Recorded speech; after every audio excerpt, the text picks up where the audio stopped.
Tayo ay manalangin.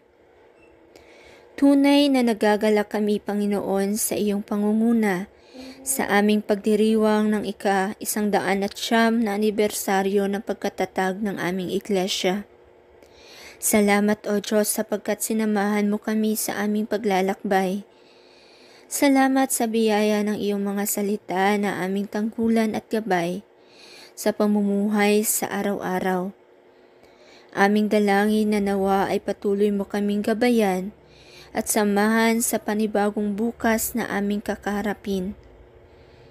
Sa gabing ito ng aming pananambahan at pananalanginan, nawa ay patuloy naming madama ang iyong presensya upang aming pakikipag-ugnay sa iyo sa pamamagitan ng panalangin ay magdudulot sa amin ng panibagong lakas. Sa pangalan ni Jesus, Amen. Sinasabi ng banal na kasulatan sa Tito 3:4 hanggang 7, ganito po. Ngunit nang mahayag ang kagandahang loob ng Diyos sa nating tagapagligtas at ang kanyang pag-ibig sa tao na hindi dahil sa mga gawa sa katwiran na ginawa nating sarili, kundi ayon sa kanyang kaawaan ay kanyang iniligtas tayo sa pamamagitan ng paghuhugas sa muling kapanganakan at sa pagbabago ng Espiritu Santo na kanya ibinuhos na sagana sa atin sa pamamagitan ni Jesucristo na ating tagapagligtas upang ang pagkaaring ganap sa atin sa pamamagitan ng kanyang biyaya ay maging tagapagmana tayo ayon sa pag-asa sa buhay na walang hanggan. Pagpalain tayo ng Diyos sa kanyang mga salitang ito. Ang Christian life ay isang thrilling at isang magandang uri ng buhay, happy life of human being that we can experience. Nakakagulat na ang mga tao na tinutukoy ang kanilang sarili na Kristiyano ay nabubuhay na parang isang masyadong mababa, drab life. Ang ating bahagi sa kasulatan na binasa ay tungkol sa paraan o paglago ng buhay Kristiyano na kinakailangang makita sa atin. Unang-una, ang pagunlad ng buhay Kristiyano ay sa pagkaalam na ginawa ng Diyos para sa isang tao.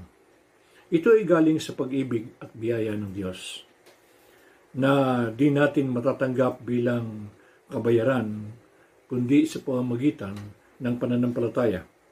Unang-una, sinabi sa 3:4, ngunit nang mahayag ang kagandahang loob ng Diyos. Hindi dahil sa kabutihan ng Diyos. Sinasabi na God's kindness is His goodness. Ang kabutihan ng Diyos ay ang kanyang kagandahang loob.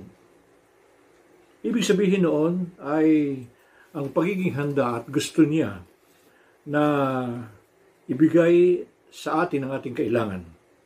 Ang una nating pangangailangan ay ang kapatawaran at pagpapala na ating lubos na kailangan dahil sa ito'y nawala sa atin nang magkasala ang ating mga magulang sa hardin ng Eden. Kung kaya't ang kabutihan ng Diyos ang nagkaloob sa atin ito. Ngunit nahayag ang kagandahang loob ng Diyos. Ito ay kapahayagan ng pag-ibig ng Diyos. Dapat nating tandaan na ang pag-ibig ng Diyos ay pangunahin sa atin. Ang sinasabi rito na pangangailangan natin ay makikita natin na ito'y pangangailangang walang katulad. Para bang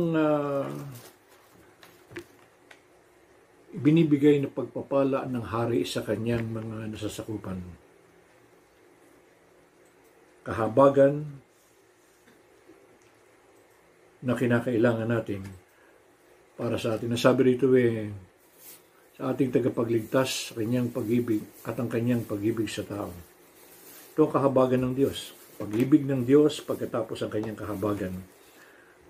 Huwag nating isipin na ang ginawa ng Diyos para sa atin ay dahil sa ating mga nagawa. Yung merit. Minsan ang ginagawa natin ay pinaghahambing natin yung ating kalungkutan o kasamaang nagawa laban sa kabutihan ng Diyos sa kabutihan na ating ginawa. Hindi dahil sa ginawa ng isang tao o sa kabutihan niya. Sinasabi ni Apostol Pablo sa 7:24 ng Roma, ang wika niya, abang tao ako, sinong magliligtas sa akin sa ganitong kalagayan? Dapat nating masumpungan ng ating sarili na dahil sa kahabagan ng Diyos, sa pagpapatuloy ng talatang yun ay pinakikita doon na dahil sa pag-ibig at pagkabutihan ng Diyos ay pinagkaloob sa atin ang kaligtasan tungkol sa ating malungkot na pauri ng pamumuhay. Ito ang tinatawag na dumating sa atin ang pagliligtas na ito. Una, sa kabutihan ng Diyos. Ikalawa, sa pag-ibig ng Diyos. Ikatatlo, sa kahabagan ng Diyos. Nalilimutan natin ang bagay na yun minsan. Kaya magandang ipinapaalaala. Ikalawa, ang paraan o process ng kaligtasan. Alam ninyo, ang kaligtasan ay hindi basta dumarating sa atin.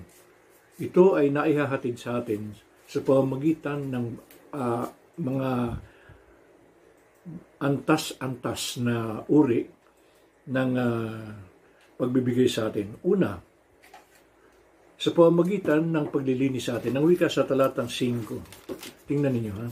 Ang sabi rito, na hindi dahil sa mga gawa ng katwiran na ginawa nating sarili, kundi ayon sa kanyang kaawaan ay kanyang iniligtas tayo sa pamamagitan ng paghuhugas ng muling kapanganakan at ng pagbabago ng Espiritu Santo. Yung paghuhugas ng paglilinis sa atin, na sabi rito, paghuhugas sa kanyang ng muling kapanganakan. Washing of regeneration. This washing means ang dugo ng ating Panginoong Jesucristo, ang siyang sa atin ay naglinis, nagturo sa atin na ito lamang ang tayong paraan. Ang wika ng banal na kasulatan, maliban sa pagkabuhos ng dugo, ay walang anumang kapatawaran na maibibigay sa atin. Ibig sabihin, binibigay sa atin ang dating kalagayan natin ay tinatanggal sa atin yun at binibigyan tayo ng bagong kapanganakan sa pamamagitan ng paghuhugas ng ating Panginoon. Ikalawa, na dapat nating masumpungan, ang sabi dito sa 3:5 ay ganito, na hindi dahil sa gawa ng katwiran na ginawa nating sarili, kundi ayon sa kanyang kaawaan ay kanyang iniligtas tayo sa pamamagitan ng paghuhugas ng muling kapanganakan.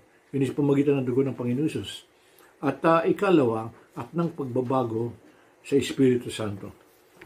Ang malaking gawain dito ng Espiritu Santo ay ang tulungan tayo na maituwid ang ating uri ng pamumuhay. Ito yung renewing of the Holy Spirit na dapat nating masumpungan at makita na paraan ng Diyos upang tayo ay tulungan na makapamuhay. Sabi sa 2 Corintios 5:17 na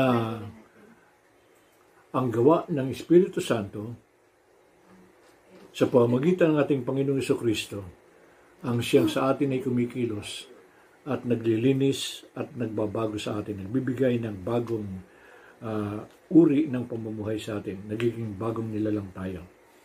At ang ikatatlo ay ang epekto ng buhay na ito na ipinagkaloob sa atin ng Panginoon. 3. Una, nagdala sa atin ang kapatawaran sa nakaraang mga kasalanan. Dapat nating masumpungan na ito na ito'y napakahalaga dahil sa kumisan, ang ating pag-iisip tungkol sa ating kasalanan ay lagi na lamang naroon. Sabi, sa inaari tayong ganap sa pamamagitan ng kanyang biyaya. Yung pag-aaring ganap sa atin, ito ay resulta ng paglilinis sa pamamagitan ng dugo ng ating Panginoong Hesus. Tinutulungan tayo na maging matuwid. Wala nang hatol sa atin. Ang sabi sa Roma 8:1, wala nang anumang hatol sa mga anak kay Kristo dahil sa tayo ay nilinis ng ating Panginoon. Ikalawa, ito ay nagbibigay din ng tinatawag na quality sa ating present life. Nibigyan ng magandang uri ang ating pamumuhay. At ito'y napakahalaga na ating makita. Tayo ay naging tagapagmana. Ang sabi dito ng banal na kasulatan ay kanya tayong ginawang tagapagmana sa pamamagitan ng kanyang biyaya. Naging tagapagmana tayo. At ito'y mahalaga nating makita dahil sa noong una tayo napalayo sa Diyos. Pero ngayon tayo ibinalik ng Diyos sa kanyang poder sa pamamagitan ng ating pananampalataya sa Panginoong Hesus.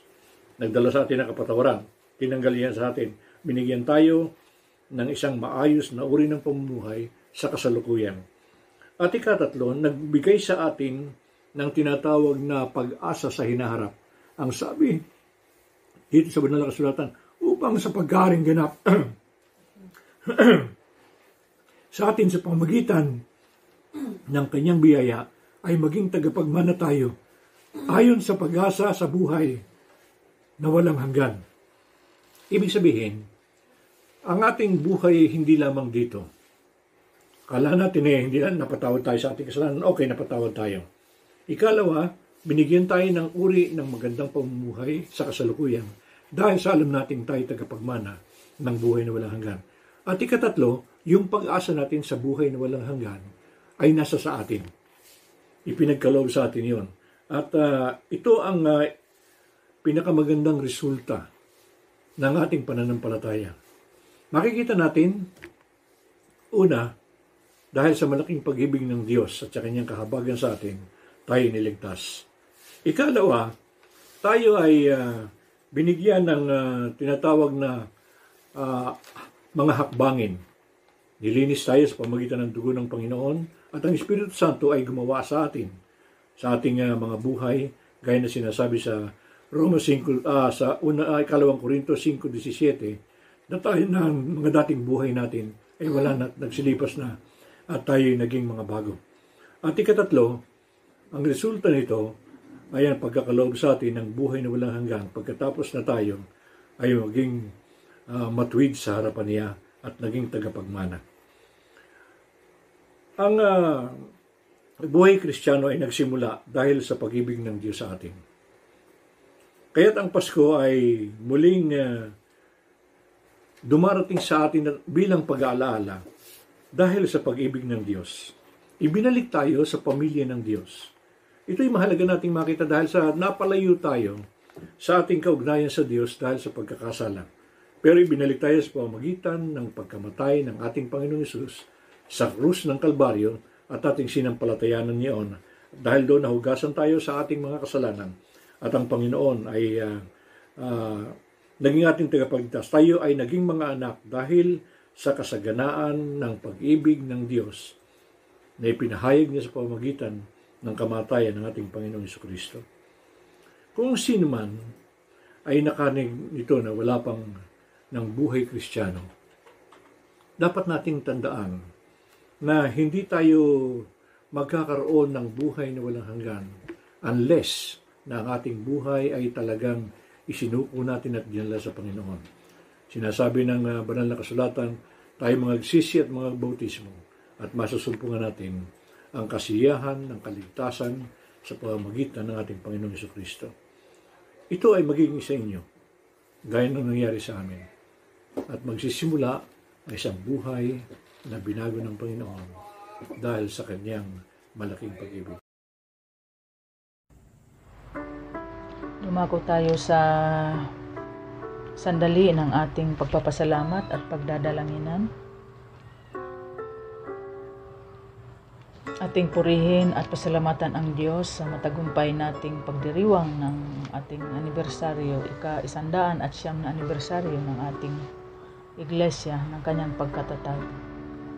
Salamat sa sama-samang pagbabahagi at pagkilos ng mga kakayanan upang maging makahulugan at matagumpay ang ating pagdiriwang na ito. Papasalamat tayo patuloy sa kalakasan na kaloob sa atin ng Diyos, sa kanyang pangunguna at gabay, sa kalakasan, sa biyaya na ating nasusumpungan sa araw-araw para mayroon tayong makakain sa ating mga hapagkainan.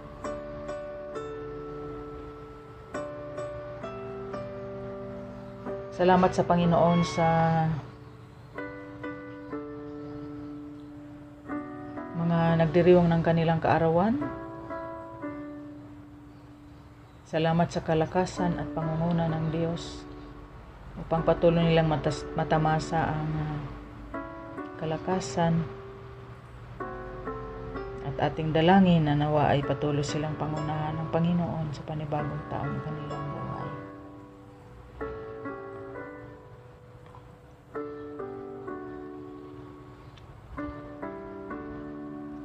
Papasalamat tayo sa Panginoon dahil sa mga kasagutan din sa ating mga panalangin. Mga kaanib natin na naramdaman ang kalakasan mula sa karamdaman. Mga kapatid natin na nakasumpong ng biyaya, ng oportunidad upang makapaghanap buhay. Pasasalamat sa Panginoon sa mga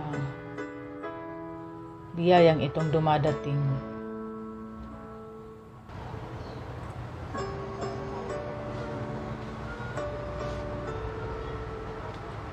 Iba pa nating mga pasasalamat atin dalhin sa ating Panginoon sa sandaling ito.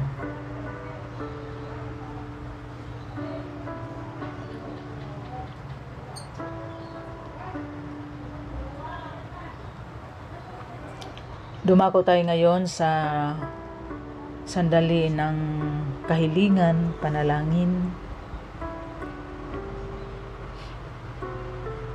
Ating patuloy na idalangin ang ating mga kapatirang mayroon nasa karamdaman.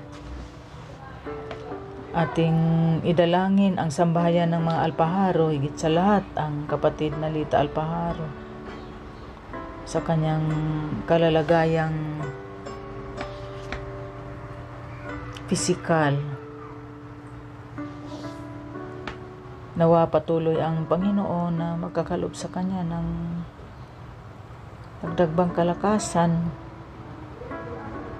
at tibay ng pananampalataya upang manghahawakan sa pangako ng Diyos na pagkakaloob sa lahat ng lumapit sa Kanya upang makasumpong ng kalakasan. Patuloy din nating ipanalangin ang kapatid na Luz Pabalan at ang mga magkapatid na Pabalan, ang ating kapatid na Sam Wandas. Ating idalangin si Kuya Homer, ngayon ay nasa pagamutan. Atin patuloy na idalangin si Ate Sely Kapulong sa kanyang ring kalalagayan. Iba pa nating mga kapatid na nasa karamdaman, nawa ay makasumpong sila ng kalakasan mula sa Diyos. At hindi isama sa panalangin ang mga manggagawa natin sa iglesia na may karamdaman din.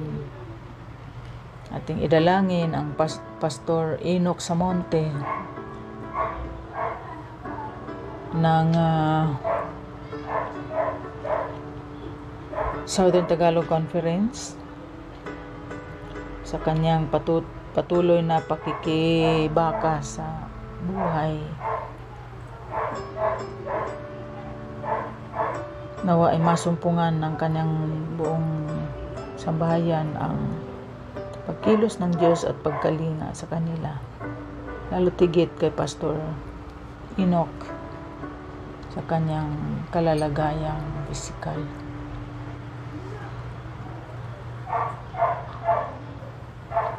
Ating dalhin sa panalangin ang ating bawat tahanan sa ating pagdiriwang ng Family Sunday sa darating na linggo. Nawa ito ay makapagdudulot sa atin ng ibayo pang pagtingin, concern, openness, pagpapalakas sa ating bawat tahanan, at ating muling i-affirm ang biyaya ng Diyos na ibinubuhos para sa bawat sambahayan na kanyang nilikha.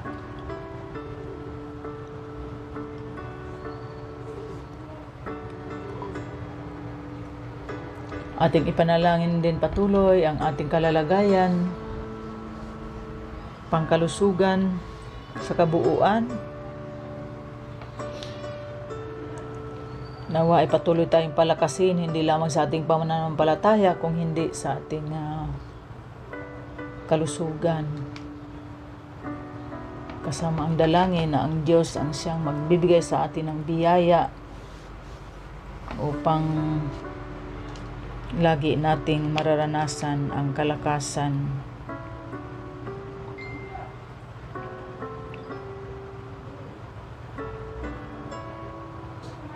ating idalangin ang patuloy ang ating iglesia sa kanyang panibagong pagharap sa panibagong hamon ng buhay.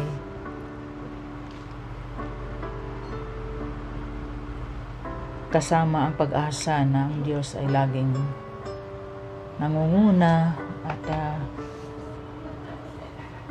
gumagabay sa ating bawat hakbangin.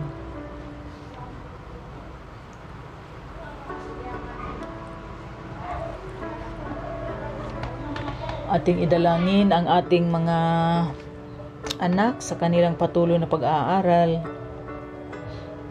more patience, more resourcefulness,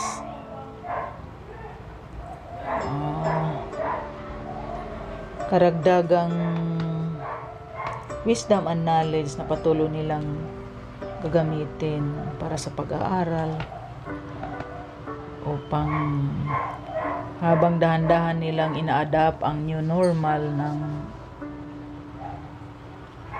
pagkatuto ay kanila ring makikita ang idinudulot nitong kaalaman at turo upang maihanda sila sa kanila sa darating na buhay na kanilang nilikhain kakaharapin.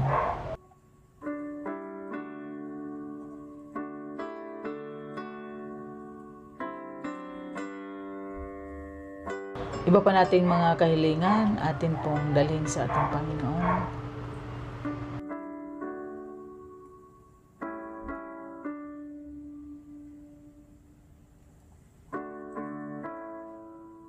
Dalhin natin sa Diyos ang lahat ng ating mga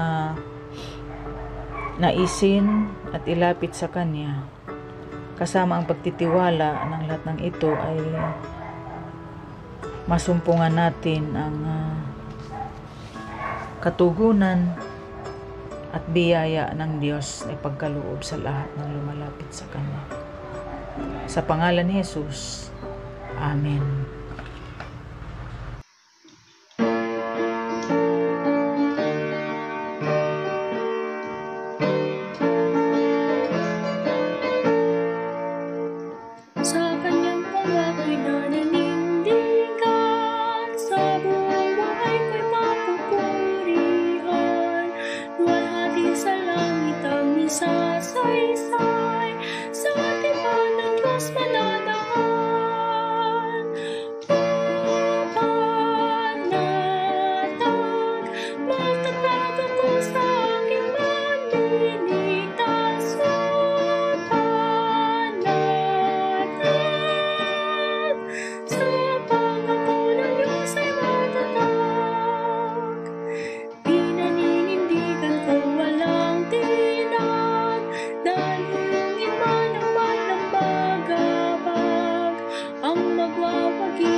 Tayo po'y manalangin.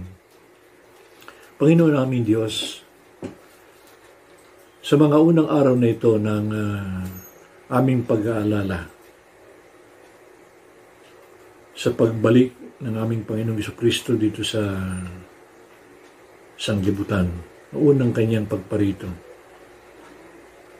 Tulungan mo po kaming hindi lamang mag-isip sa kaligayahan at kasayahan ng Pasko nito, kundi sa katotohanan dahil sa iyong napakalaking pag-ibig, ay pinadala mo ang iyong bugtong na anak. Namuhay siya na katulad namin, nakaranas ng buhay namin.